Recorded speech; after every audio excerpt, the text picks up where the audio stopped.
Ma journée habituelle. Tous les jours, sauf le week-end. Je me réveille à 7 heures. Je me lève vers 7h30, puis je me brosse les dents. Je me douche et je m'habille. Je prépare mon petit déjeuner, puis je le prends vers 8h20. Ensuite, je me prépare pour aller à l'université. Le matin, j'étudie de 8h30 à 12h. Puis je déjeune au restaurant vers 12h30. Ensuite, je reprends mes cours à 13h30 jusqu'à 17h. Je quitte l'université, puis je vais au café ou je dîne au restaurant avec mon ami. Ensuite, je fais les courses. Je rentre chez moi vers 18h30, puis je me douche. Et je lis un livre. Je regarde les dessins animés ou un film. Puis je me couche à 23h45. Enfin, je m'endors vers minuit. On passe maintenant à la traduction en arabe. Ma journée habituelle. Ma journée habituelle. Tous les jours, sauf le week-end. Je me réveille à 7 heures. Tous les jours, sauf le week-end. Je me réveille à 7 heures. Je me lève vers 7h30, puis je me brosse les dents. Je me lève vers 7h30, puis je me brosse les dents. Je me douche et je m'habille. Je prépare mon petit déjeuner. Je me douche et je m'habille. Je prépare mon petit déjeuner. Puis je le prends vers 8h20. Puis je le prends vers 8h20. Ensuite, je me prépare pour aller à l'université. Ensuite, je me prépare pour aller à l'université. Le matin, j'étudie de 8h30 à 12h. Le matin, j'étudie de 8h30 à 12h. Puis, je déjeune au restaurant vers 12h30. Puis, je déjeune au restaurant vers 12h30. Ensuite, je reprends mes cours à 13h30 jusqu'à 17h. Ensuite, je reprends mes cours à 13h30 jusqu'à 17h. Je quitte l'université, puis je vais au café ou je dîne au restaurant avec mon ami. Je quitte l'université, puis je vais au café ou je dîne au restaurant avec mon ami. Ensuite, je fais les courses. Ensuite, je fais les courses. Je rentre chez moi vers 18h30. Puis, je me douche. Je rentre chez moi vers 18h30. Puis, je me douche. Et je lis un livre. Je regarde les dessins animés ou un film. Et je lis un livre. Je regarde les dessins animés ou un film. Puis, je me couche à 23h45. Enfin, je m'endors vers minuit. Puis, je me couche à 23h45. Enfin, je m'endors vers minuit. Maintenant, je vais relire le texte. الآن سوف أعيد قراءة نص للمرة الثانية. Ma journée habituelle. Tous les jours, sauf le week-end. Je me réveille à 7h. Je me lève vers 7h30. Puis je me brosse les dents. Je me douche et je m'habille. Je prépare mon petit déjeuner, puis je le prends vers 8h20. Ensuite, je me prépare pour aller à l'université. Le matin, j'étudie de 8h30 à 12h. Puis je déjeune au restaurant vers 12h30. Ensuite, je reprends mes cours à 13h30 jusqu'à 17h. Je quitte l'université, puis je vais au café ou je dîne au restaurant avec mon ami. Ensuite, je fais les courses. Je rentre chez moi vers 18h30, puis je me douche. Et je lis un livre. Je regarde les dessins animés ou un film. Puis je me couche à 23h45. Enfin, je m'endors vers minuit.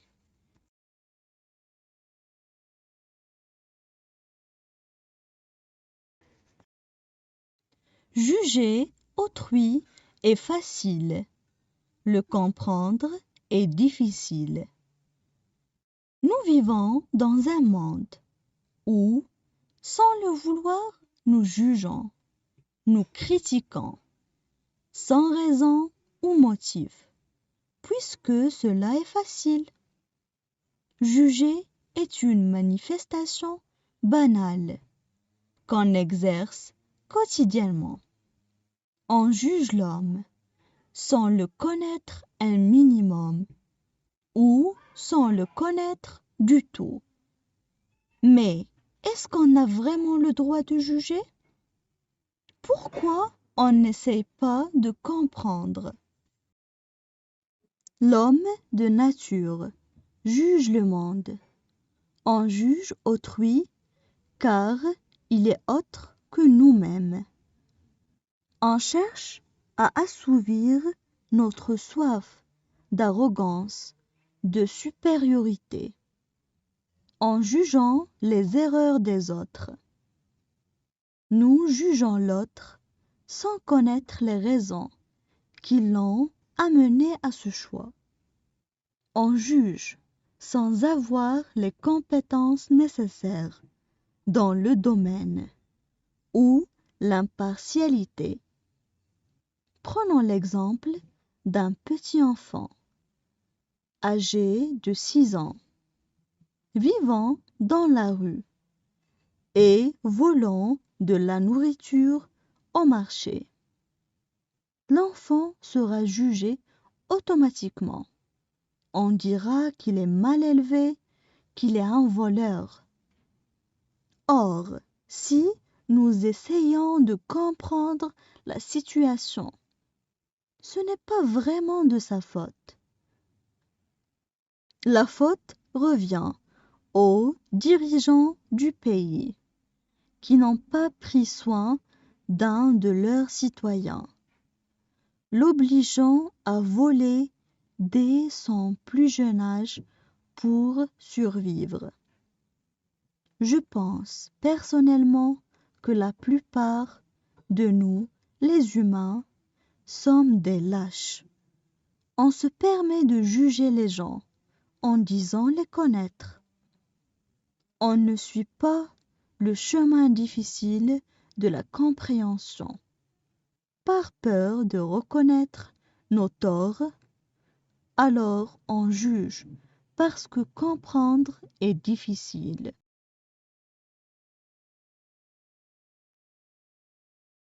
Juger autrui est facile.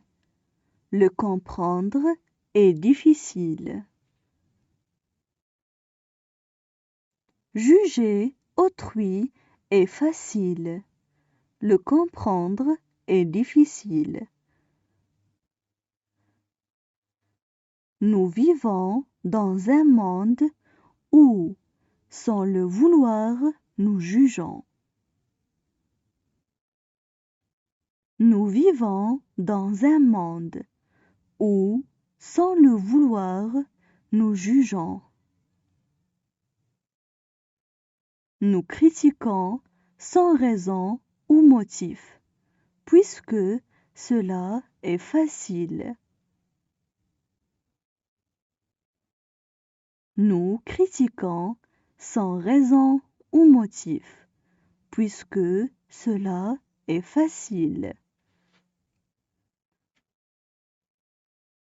Juger est une manifestation banale qu'on exerce quotidiennement. Juger est une manifestation banale qu'on exerce quotidiennement. On juge l'homme sans le connaître un minimum. On juge l'homme sans le connaître un minimum. Ou sans le connaître du tout. Ou sans le connaître du tout. Mais est-ce qu'on a vraiment le droit de juger? Mais est-ce qu'on a vraiment le droit de juger? Pourquoi on n'essaye pas de comprendre? Pourquoi on n'essaye pas de comprendre? L'homme de nature juge le monde. L'homme de nature juge le monde. On juge autrui, car il est autre que nous-mêmes. On juge autrui, car il est autre que nous-mêmes. On cherche à assouvir notre soif d'arrogance, de supériorité. On cherche à assouvir notre soif d'arrogance, de supériorité. En jugeant les erreurs des autres.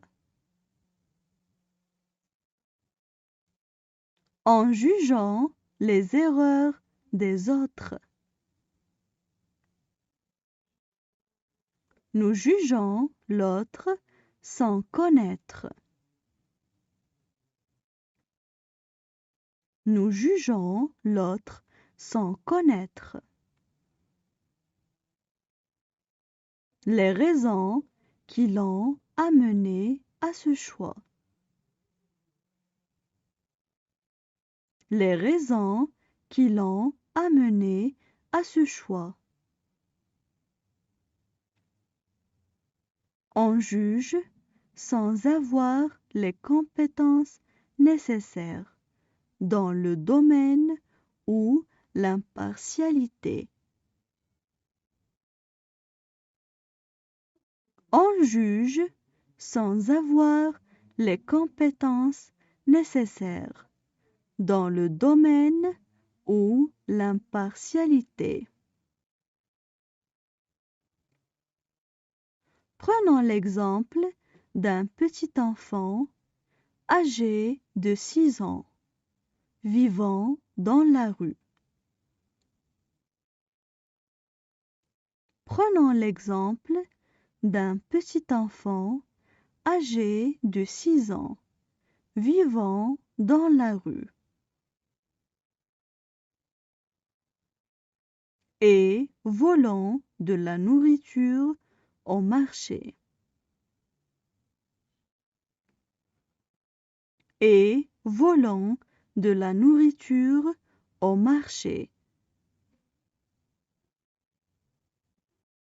L'enfant sera jugé automatiquement. L'enfant sera jugé automatiquement. On dira qu'il est mal élevé, qu'il est un voleur. On dira qu'il est mal élevé, qu'il est un voleur.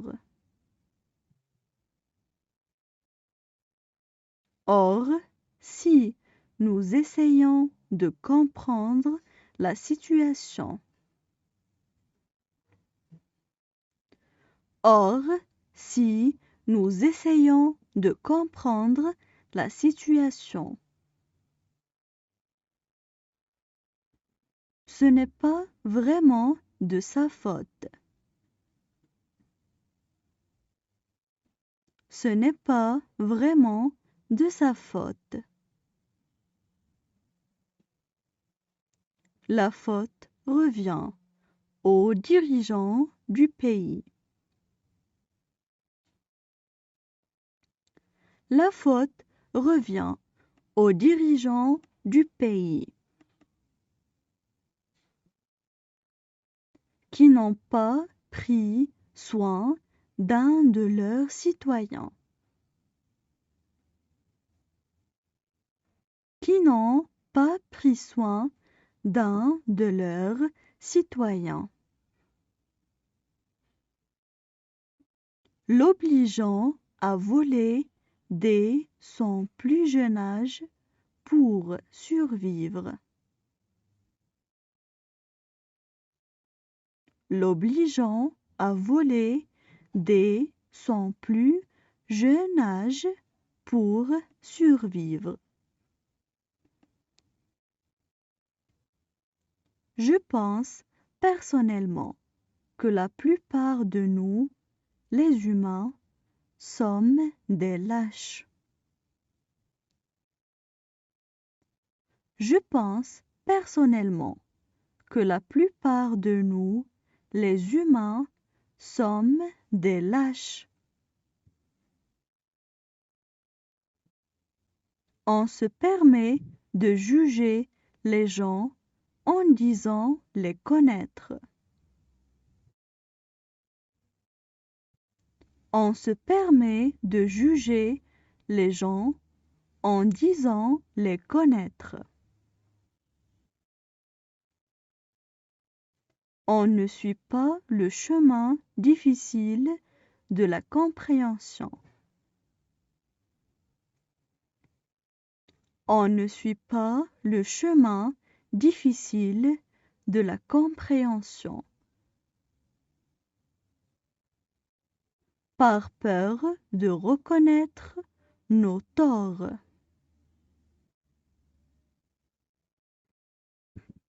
Par peur de reconnaître nos torts. Alors, on juge parce que comprendre est difficile. Alors, on juge parce que comprendre est difficile.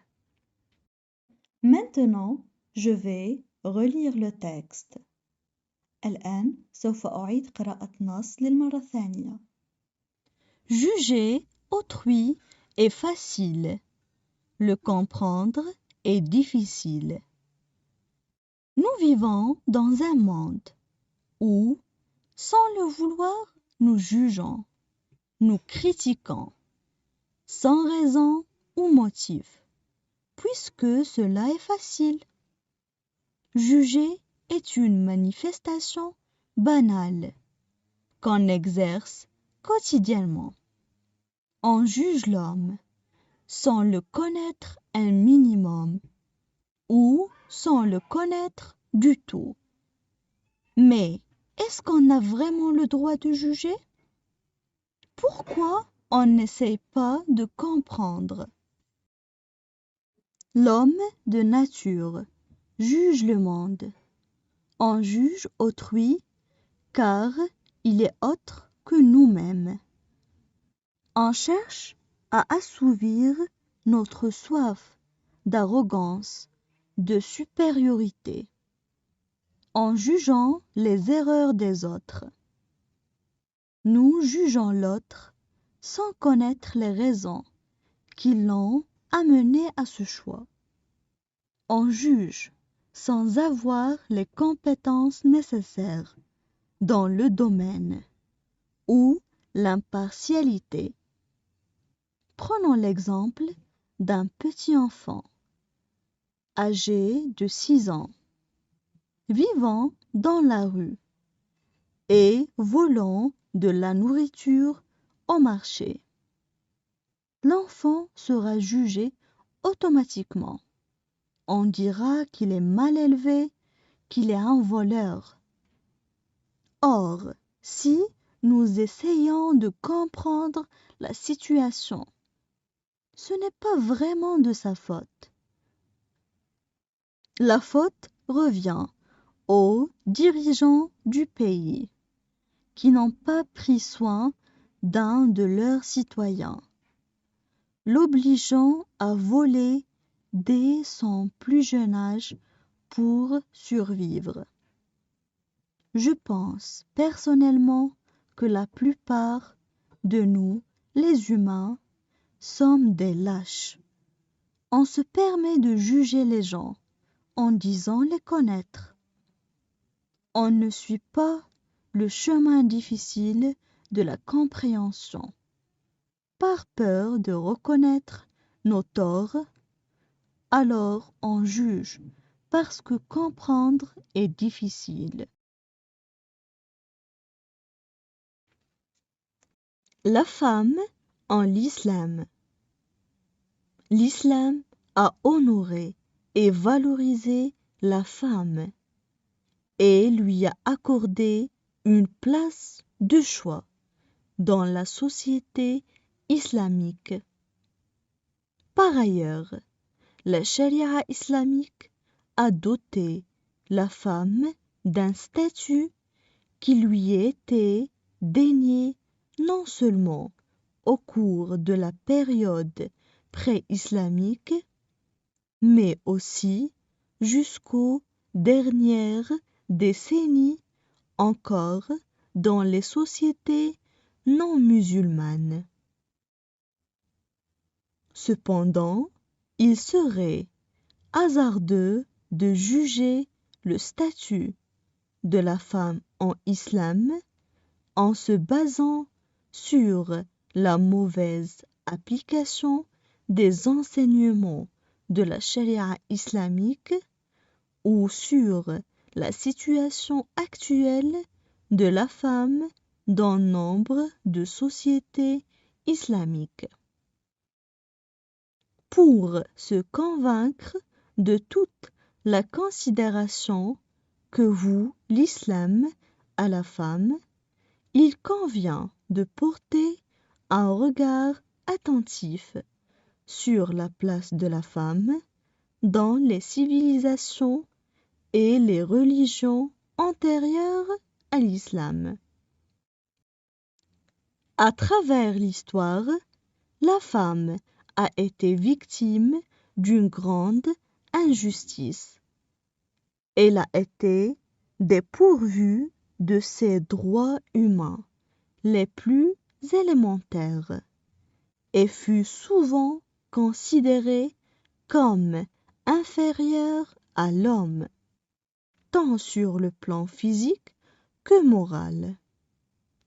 Le Coran est venu corriger la déviation intellectuelle et comportementale qui a marqué la conception de la femme chez les civilisations et les religions anciennes. Ainsi, la femme a le droit à une vie digne au sens le plus large du terme. Outre le droit de disposer librement de ses biens, elle a le droit à l'enseignement, à l'éducation, à la propriété, au mariage, à l'héritage, au travail et à un statut social.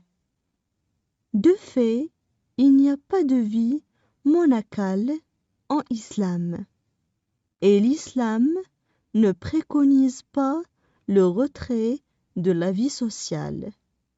On passe maintenant à la traduction en arabe. La femme en l'islam. La femme en l'islam. L'islam a honoré et valorisé la femme. L'islam a honoré et valorisé la femme et lui a accordé une place de choix dans la société islamique. Et lui a accordé une place de choix dans la société islamique. Par ailleurs, la charia islamique a doté la femme d'un statut. Par ailleurs, la charia islamique a doté la femme d'un statut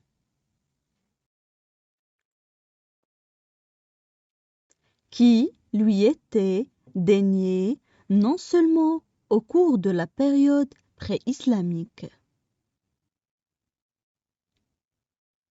qui lui était dénié non seulement au cours de la période pré-islamique, mais aussi jusqu'aux dernières décennies encore dans les sociétés non musulmanes, mais aussi jusqu'aux dernières décennies encore dans les sociétés non musulmanes. Cependant, il serait hasardeux de juger le statut de la femme en islam.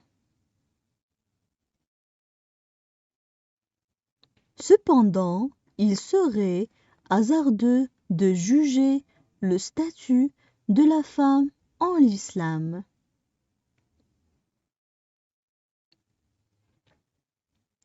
En se basant sur la mauvaise application des enseignements de la charia islamique.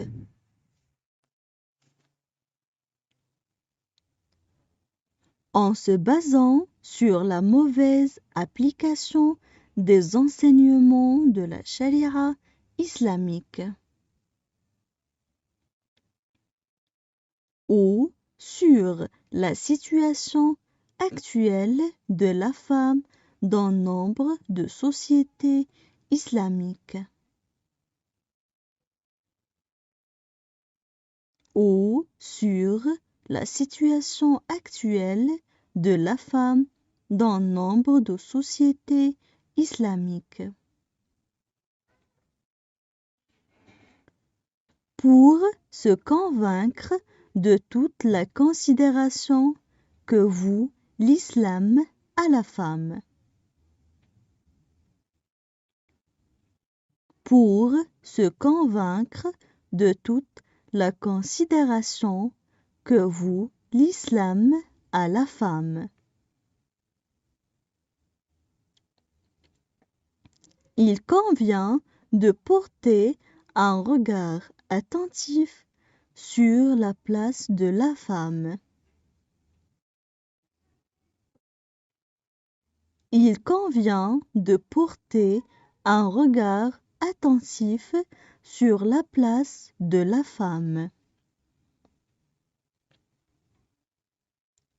Dans les civilisations et les religions antérieures à l'islam.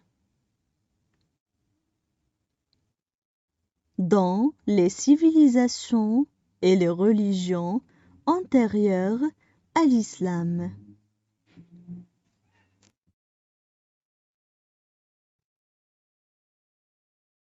À travers l'histoire, la femme a été victime d'une grande injustice.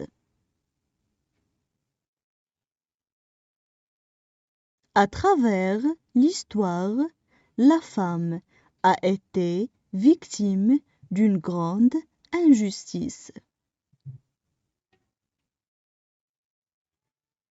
Elle a été dépourvue de ses droits humains. Elle a été dépourvue de ses droits humains. Les plus élémentaires et fut souvent considérée. Les plus élémentaires et fut souvent considérée comme inférieure à l'homme, tant sur le plan physique que moral. Comme inférieure à l'homme, tant sur le plan physique que moral. Le Coran est venu corriger la déviation intellectuelle et comportementale. Le Coran est venu corriger la déviation intellectuelle et comportementale qui a marqué la conception de la femme. Qui a marqué la conception de la femme. Chez les civilisations et les religions anciennes. Chez les civilisations et les religions ancienne. Ainsi, la femme a le droit à une vie digne, au sens le plus large du terme. Ainsi, la femme a le droit à une vie digne, au sens le plus large du terme. Outre le droit de disposer librement de ses biens.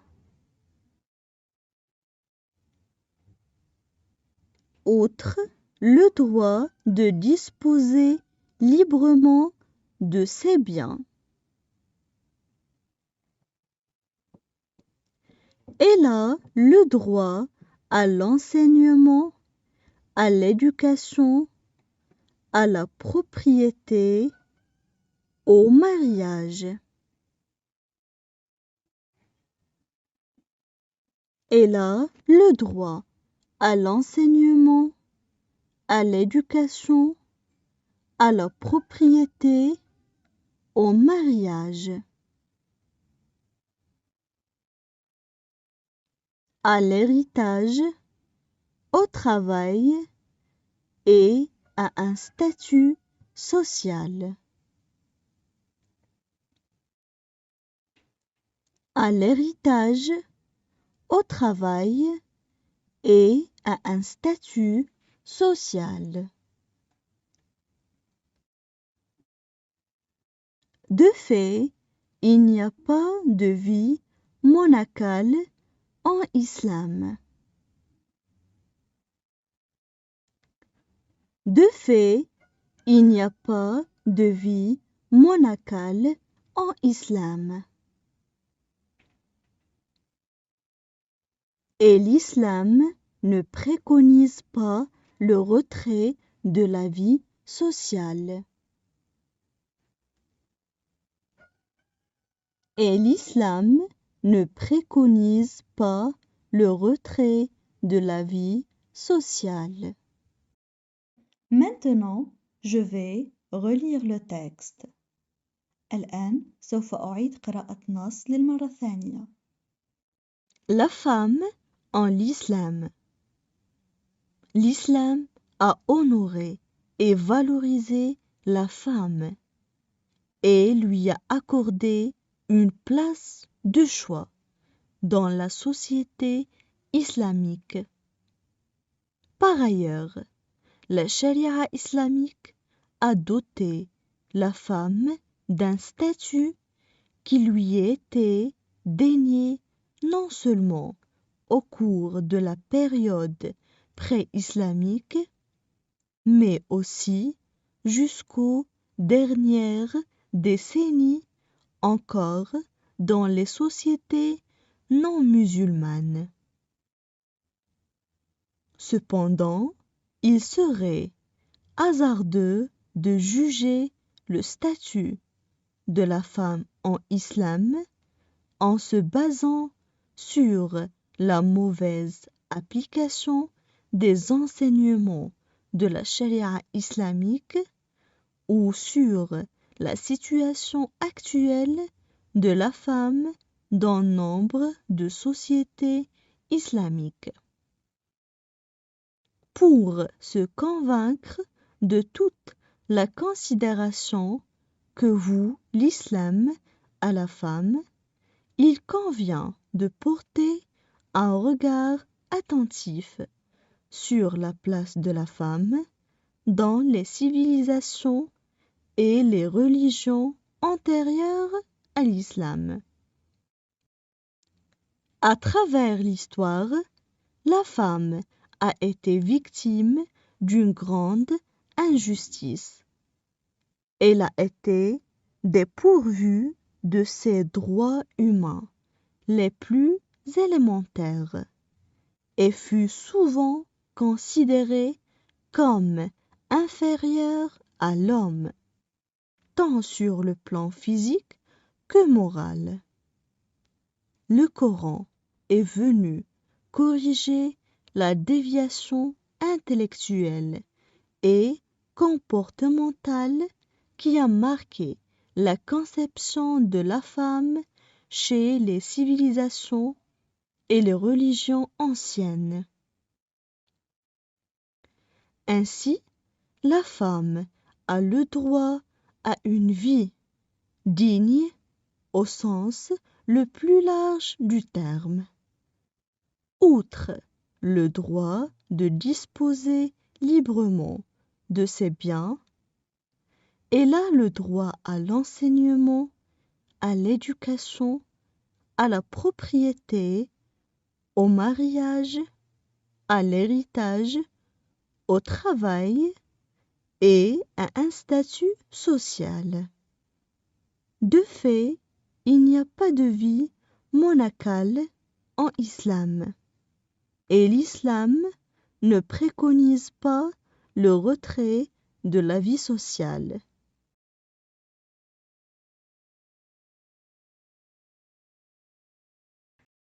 Ramadan.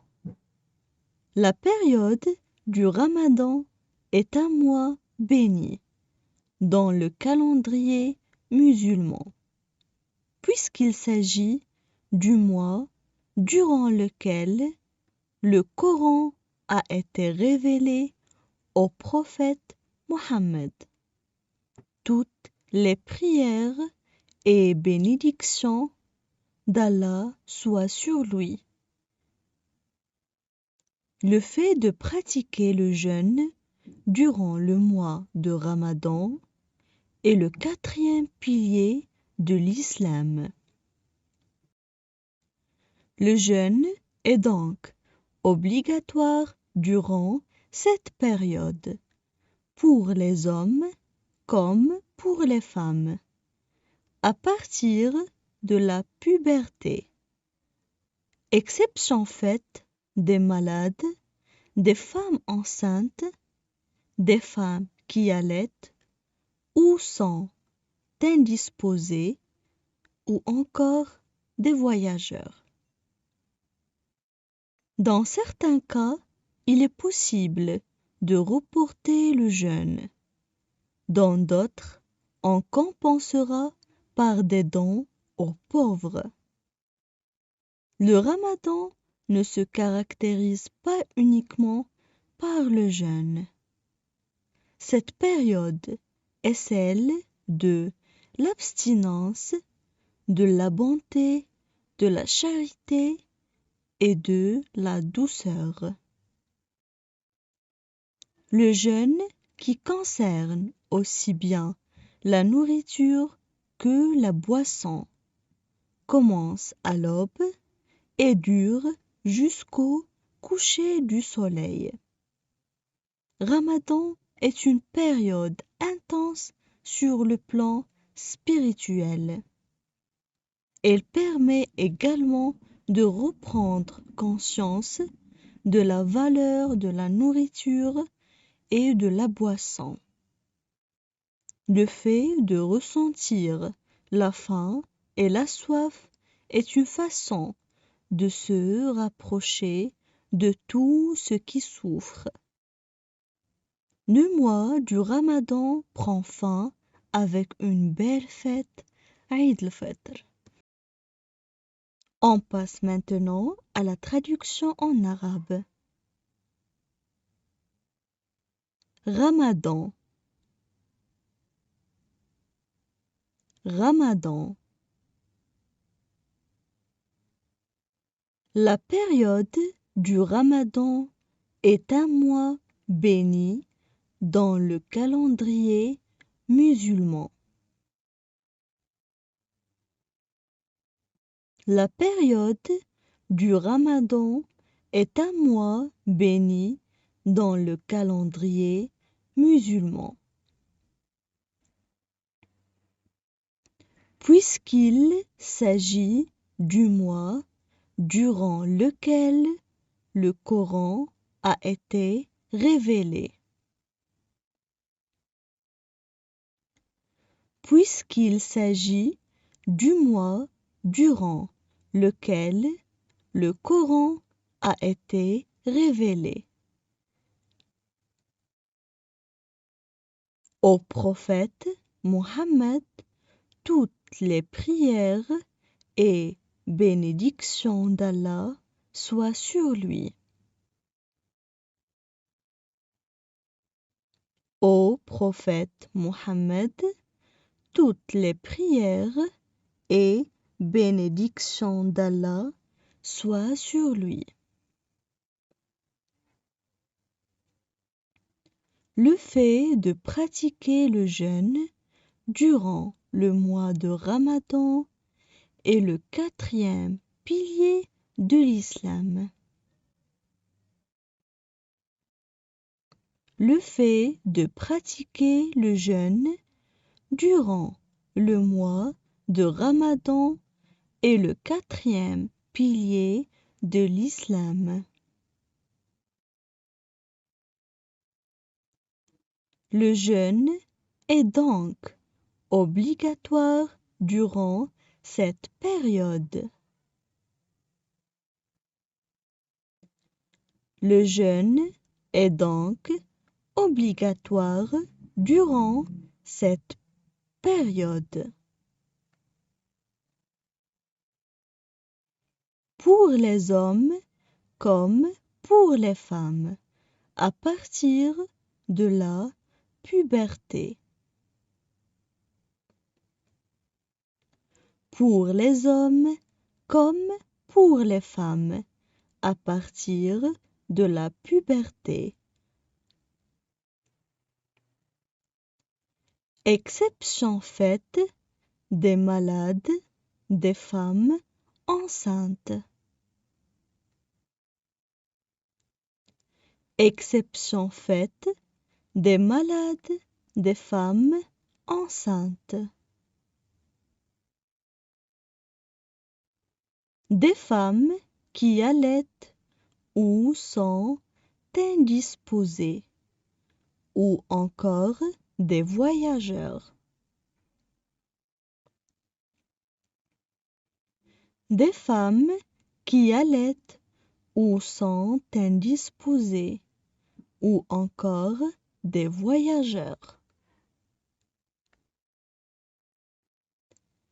Dans certains cas, il est possible de reporter le jeûne.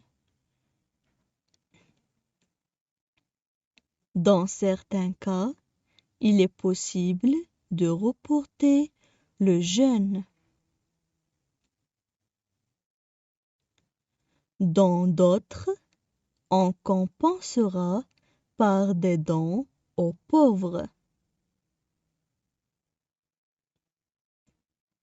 Dans d'autres, on compensera par des dons aux pauvres.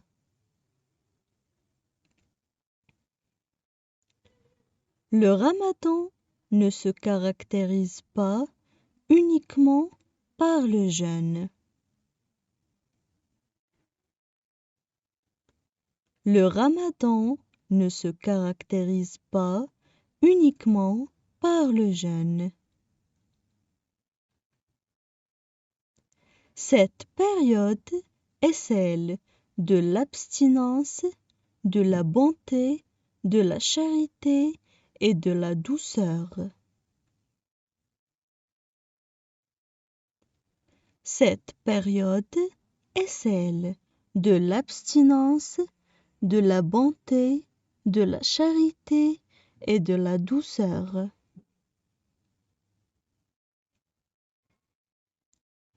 Le jeûne qui concerne aussi bien la nourriture que la boisson commence.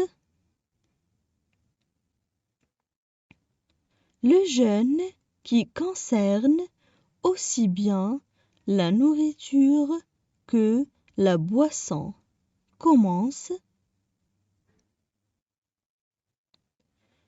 à l'aube et dure jusqu'au coucher du soleil. À l'aube et dure jusqu'au coucher du soleil. Ramadan est une période intense sur le plan spirituel. Ramadan est une période intense sur le plan spirituel. Elle permet également de reprendre conscience. Elle permet également de reprendre conscience de la valeur de la nourriture et de la boisson. De la valeur de la nourriture et de la boisson. Le fait de ressentir la faim et la soif est une façon. Le fait de ressentir la faim et la soif est une façon de se rapprocher de tout ce qui souffre. De se rapprocher de tout ce qui souffre.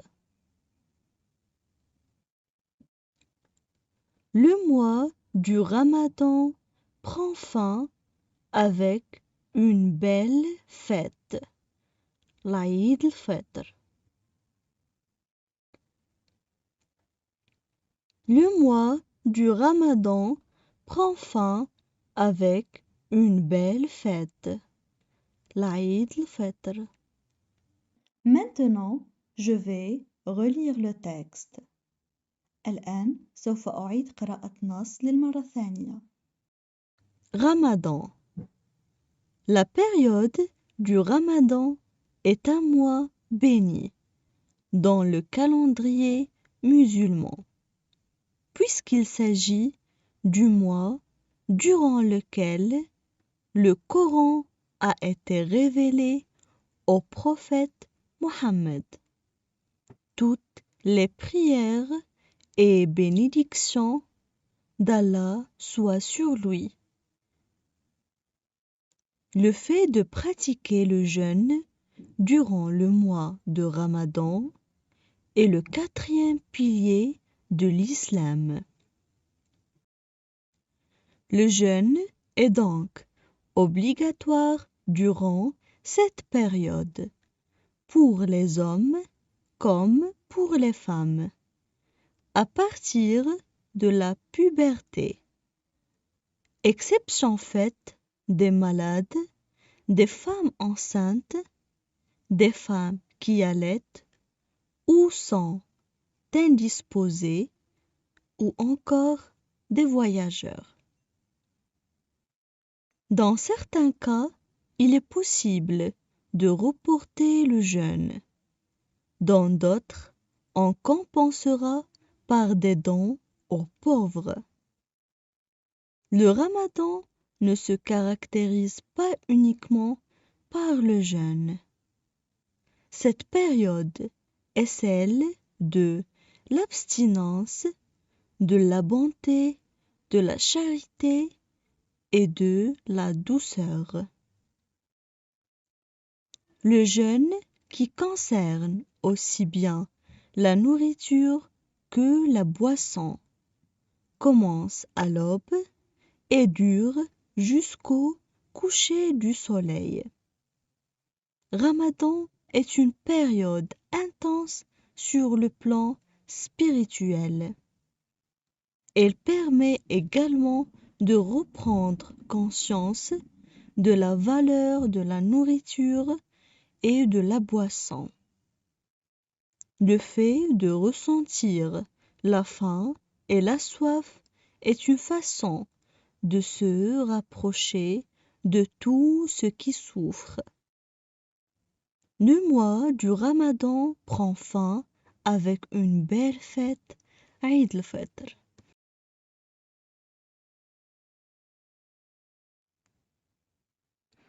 La description physique. Je suis d'une taille médiocre et bien proportionnée. J'ai le teint brun, mais assez uni. Le front est d'une raisonnable grandeur. Les yeux noirs et petits, et les sourcils noirs et épais mais bien tournés. Mon nez est gros et pointu. J'ai la bouche grande et les lèvres assez rouges d'ordinaire. J'ai les dents blanches et passablement bien rangées. Pour le tour du visage, je l'ai ou carré ou en ovale. Lequel des deux, il me serait fort difficile de le dire. J'ai les cheveux noirs, naturellement frisés, épais et assez longs. On passe maintenant à la traduction en arabe. La description physique. La description physique. Je suis d'une taille médiocre et bien proportionnée. Je suis d'une taille médiocre et bien proportionnée. J'ai le teint brun, mais assez uni. J'ai le teint brun, mais assez uni. Le front est d'une raisonnable grandeur. Le front est d'une raisonnable grandeur. Les yeux noirs et petits.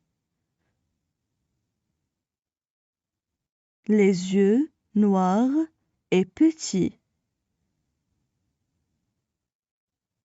Et les sourcils noirs et épais mais bien tournés. Et les sourcils noirs et épais mais bien tournés.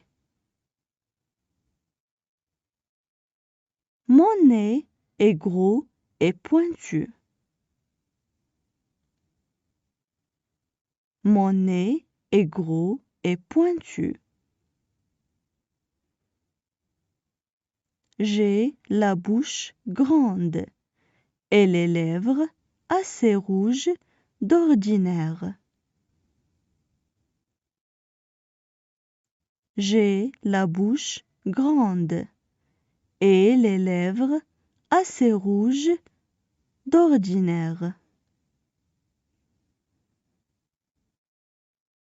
J'ai les dents blanches et passablement bien rangées. J'ai les dents blanches et passablement bien rangées.